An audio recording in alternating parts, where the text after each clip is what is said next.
I include the eulogy I gave at my father's funeral in the appendix to this audio recording for those readers who would like to know more about the influences that have shaped my life. Introduction. Something is happening. Admittedly, religion can be a confusing subject.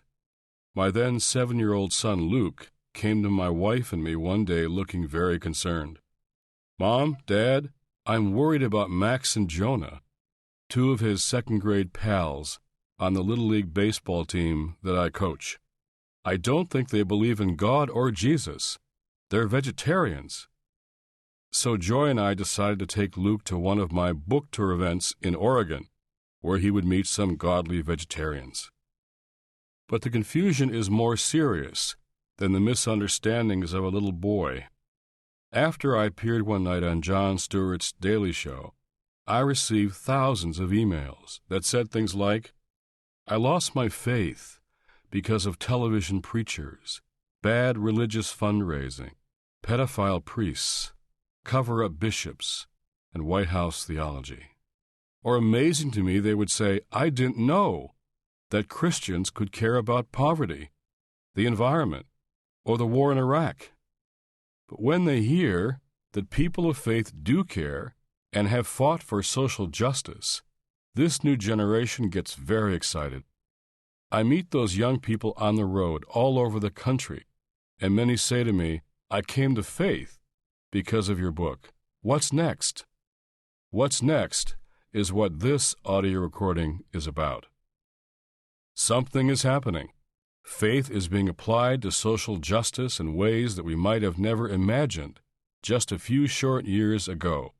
Spiritual power is being harnessed to address the greatest social challenges that we face today.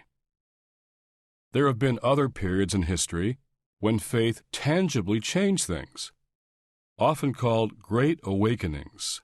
They are times when the revival of faith alters societies. In fact, the historians say that spiritual activity isn't called revival until it changes something, not just in people's inner lives, but in society. Revivals often occur when politics is broken, when it fails to address the most significant moral issues of the day.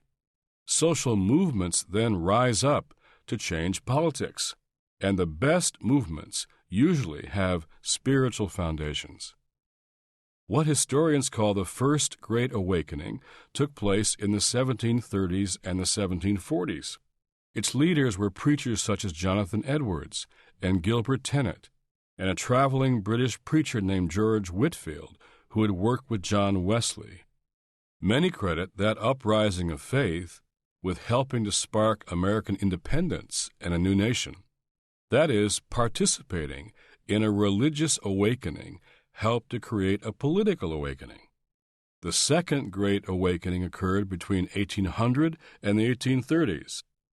Led by revivalists such as Charles Finney and Jonathan Blanchard, it embraced the clear call for the abolition of slavery that preceded the Civil War.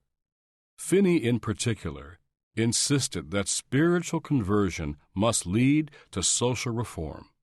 This awakening also led to the origins of Christian feminism in leaders such as Lucy Stone and Angelina and Sarah Grimke.